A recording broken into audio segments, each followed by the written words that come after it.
You ever feel like you hear people saying that you should do XYZ, but nobody actually tells you how to practically do that? Yeah, I get it. Me too. That's why I'm starting a series called In My Head, where I'm going to take you literally in my head and the thoughts that I have, and I'm going to show you what it looks like to have thoughts swirling around in your mind, but not really having an awareness of it, and kind of living your life in a way that you don't really want to live.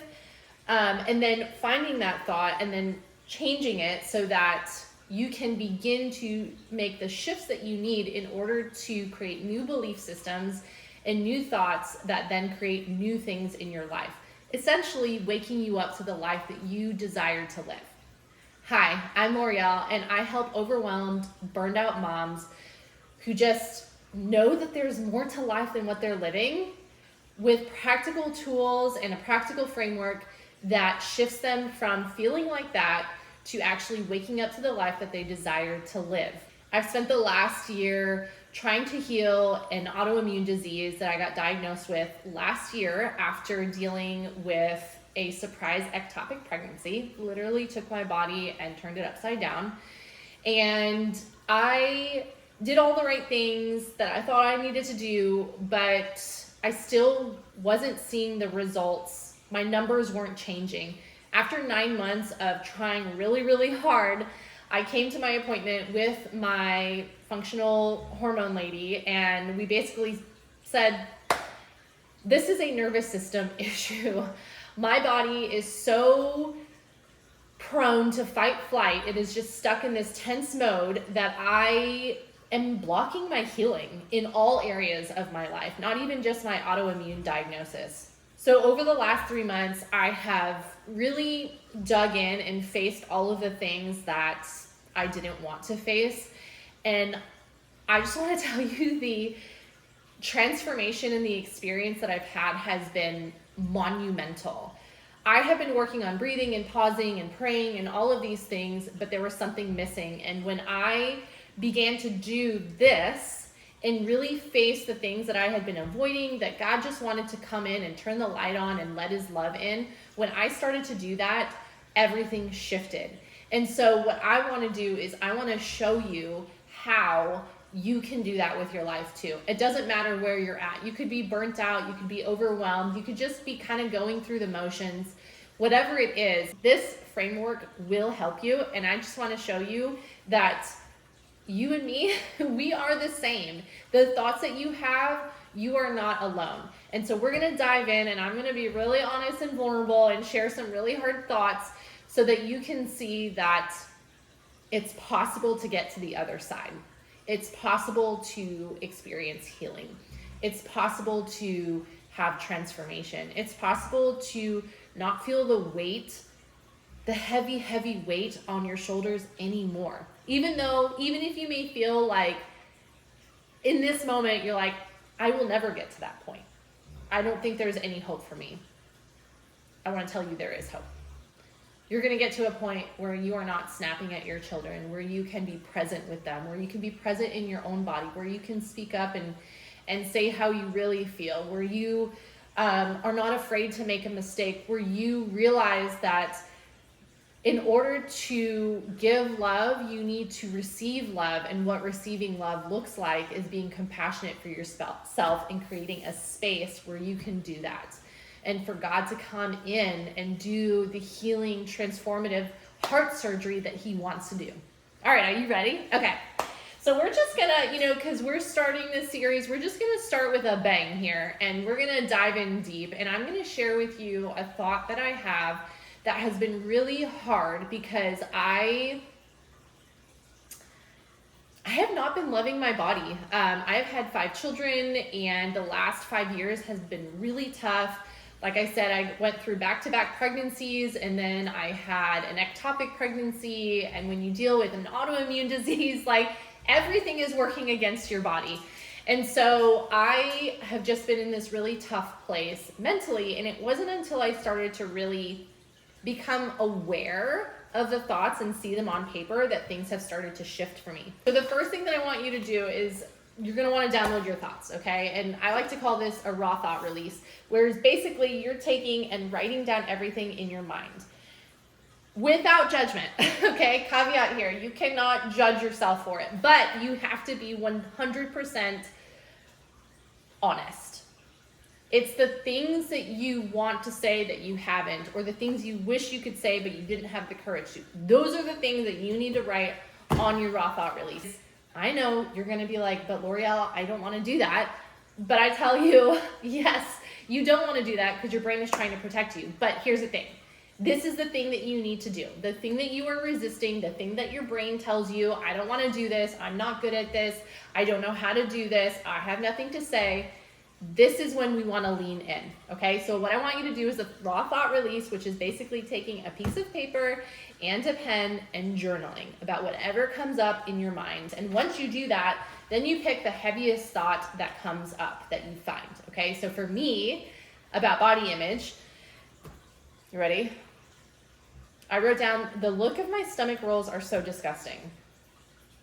Yeah, I don't know if you can relate with that, but having a child, multiple children, it changes your body and you add stress and things and all of that. And yeah, sometimes they don't look the way that you want them to look.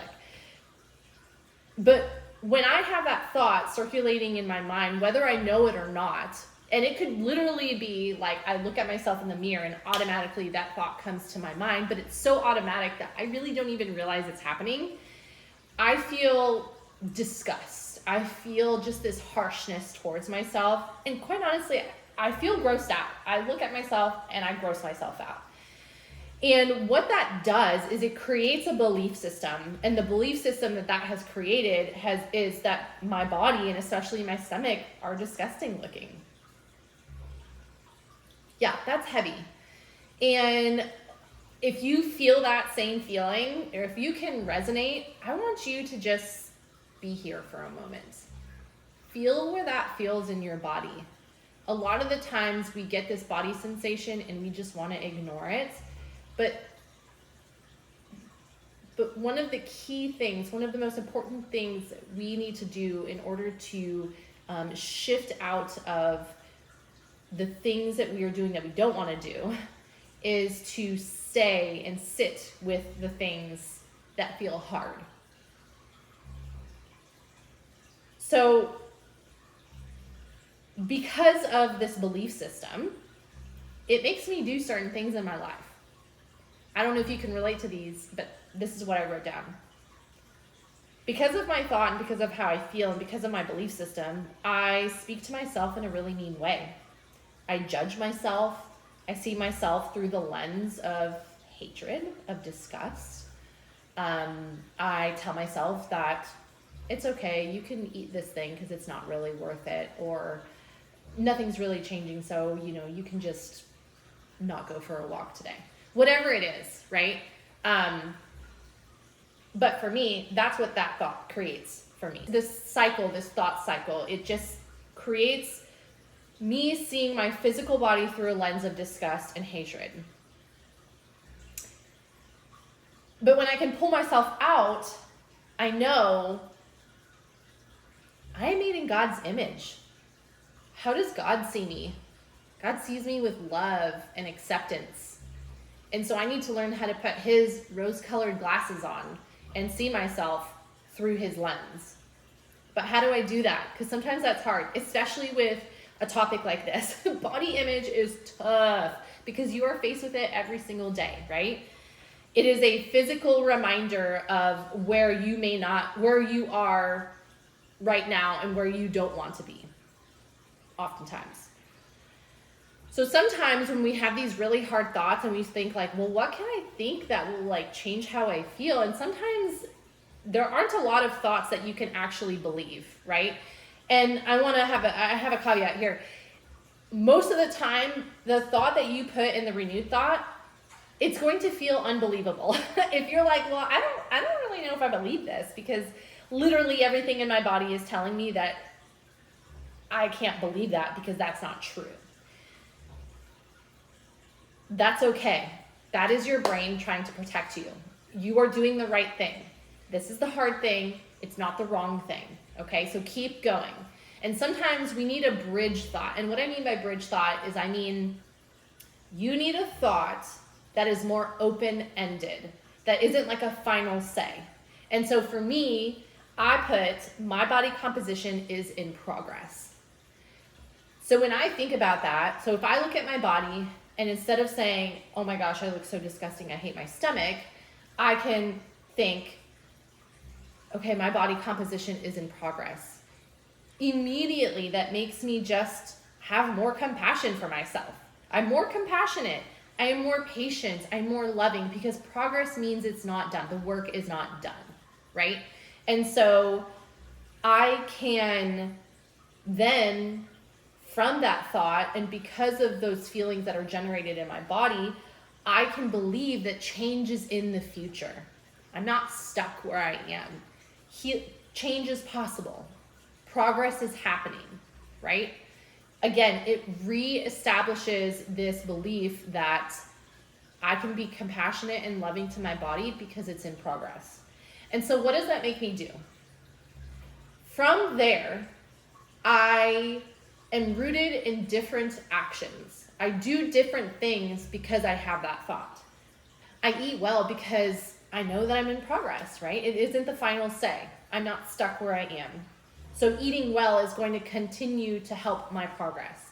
I stay more consistent in my workouts. I stay more consistent in healing and calming my nervous system because for me right now, a lot of what I'm dealing with in my body is because I have been living in fight flight for basically all my life. And so I have to teach my body a new way of living, right? And part of that is this.